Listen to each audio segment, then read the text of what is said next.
呢個係個關於承擔嘅故事。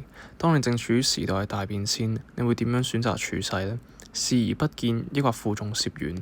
逃避卸責就可以享盡榮華，衣食無憂，責無旁貸，反而有機會惹來殺身之禍。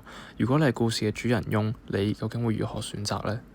蔡元培係我哋中國近代極為著名且具傳奇色彩嘅教學家，佢被譽為永遠嘅北大校長。佢喺五三運動下挺身而出，保衛學生嘅勇氣同埋承擔，令無數後人為之欽佩。接住落嚟，就等我哋慢慢步入呢位傳奇跌宕起伏嘅人生。老師，詩書上面所講嘅以天下事為己任，到底係咩意思啊？呵呵呵，元培，你果然係個聰明才子啊！古語有云：苟利國家生死以，豈因禍福避趨之。元培，你要謹記天下興亡，匹夫有責呢個道理，才德兼備，敢於承擔，先至係君子行徑啊！哦，原來係咁樣，我將來一定會成為一個有承擔嘅漢子，不負師長託望。時光飛逝，元培一日一日咁長大，但係命運無常。元培嘅父親喺佢11歲嘅時候就因病去世。面對家族嘅不幸，蔡元培嘅母親借住咗一切親戚朋友嘅資助，以一人之力撐起咗成頭家。元培，雖然你爹走咗，但係我哋都係要企返起身㗎。就好似雨後天總係會放晴，今晚、聽晚、後晚你可以盡情大喊，但係喊夠啦就要抬起頭繼續做人啦。蔡元培嘅母親冇飽讀詩書，但係好有氣節，為人處世處處體貼。佢母親嘅以身作則同埋教育方式影響咗佢嘅一生，但係天道無情，蔡元培嘅母親最終冇睇到佢後嚟取得嘅巨大成就，喺佢18歲嗰年就因病身亡。佢嘅母親雖然離開咗，但係佢嘅教誨同埋精神卻永遠勉勵住蔡元培前行。時光飛逝，蔡元培孜孜不倦咁學習，25歲就高中進士，後嚟入咗翰林院做官。佢喺翰林院嘅期間不斷鑽研國學，熱心於維新變法運動。唉，而家世風日下，官場爾虞我詐，腐敗不堪，貪污嚴重，反而百姓民不聊生。呢個同我想象中嘅官場實在太唔一樣。哦，想走？元培，你唔好傻啦！你仔細諗下，而家官場咁混亂，係我哋大撈一筆油水嘅好機會啊！仁義道德呢啲嘢邊比得上真金白銀重要啊？錢財乃身外物，點可以同天下黎民並論㗎？實在太令我失望啦！呢個官唔做都罷。第一次世界大戰結束後，各國喺巴黎召開和平會議。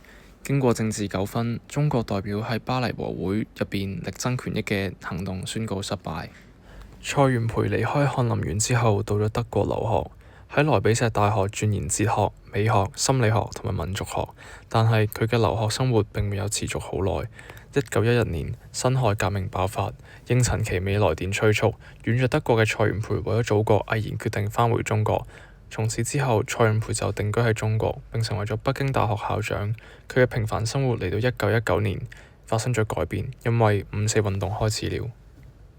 外爭國權，內除國賊，同胞們快啲起身啊！我哋外交失敗啦，還我青島！外爭國權，內除國賊，抵制日貨，拒絕簽字，取消21條。集會結束後，學生遊行到使館區交請願書，要求英、美國唔好偏袒日本，但係被軍警所阻。後來演變成為過激行動，群眾搗毀交通總長曹汝霖嘅住宅，毆打另一名官員張宗祥，軍警拘捕咗30多名學生。嚟人，拘捕佢哋！而家我嘅學生都因為抗議被軍警逮捕咗。雖然我並唔贊同佢哋嘅決定，但係身為一位校長，我唔可以放棄我嘅學生。呢個係我身為一位校長嘅責任。但係咁樣會惹嚟殺身之禍嘅喎。而家世局咁混亂，我哋不如唔好插手啦。佢哋係我嘅學生，我唔可以坐視不管。我決定，我要去營救佢哋。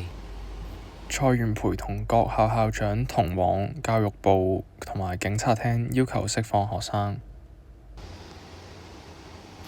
佢哋係我嘅學生，我希望你釋放佢哋。我願意身家作擔保。當局迫於壓力釋放被捕學生，蔡元培又率全體師生迎接。1919年嘅成個春夏，北京學生嘅抗議活動繼續升級，遊行罷課行動迅速蔓延至各城市嘅學校。北洋政府將所有結果歸罪於蔡元培。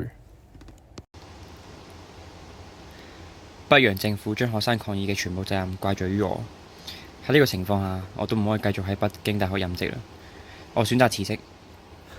五四運動取得勝利，北大師生同埋北京教育界發動展開還蔡運動。蔡元培亦喺北大師生同各界強烈要求下，於9月份返回北京，重新主持北大校務。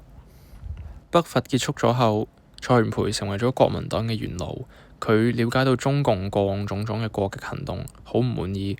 為咗清黨，蔡元培喺上海主持召開會議，並提出護黨救國運動。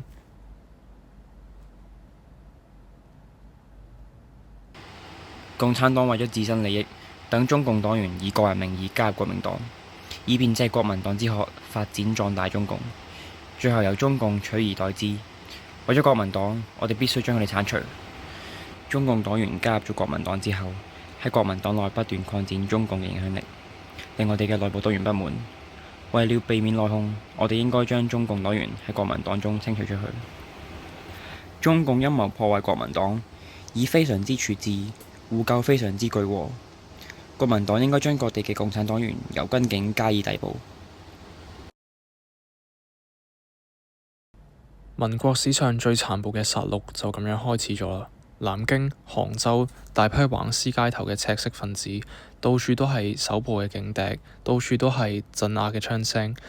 國民黨嘅肆意屠戮引起咗蔡元培嘅不滿，佢開始疑惑，唔通咁樣就係佢想要嘅清黨？唔通咁樣就係佢用生命同埋尊嚴維護嘅黨國？佢四處奔走呼號，佢開始頻繁地同埋向軍政要員寫信，教下啲青年唔准殺人。我理解嘅清黨就係將共產黨請出黨外，而唔係好似楊虎等人講咁樣隨便捕人，更加唔允許隨便殺人。就算個別人有罪，都要透過法律程序先可以定罪。儘管蔡元培支持清黨，但係反對濫殺共產黨人，曾出面同埋暗中營救可能遭受國民黨逮捕嘅共產黨人士。佢發表追懷不殺人的總理，即使蔡元培位於中共嘅對立面，立場唔同，但係仍然冇輕視佢哋嘅生命，認為唔可以輕易屠戮佢哋。呢一個就係蔡元培嘅故事，亦都係佢流芳百世嘅原因。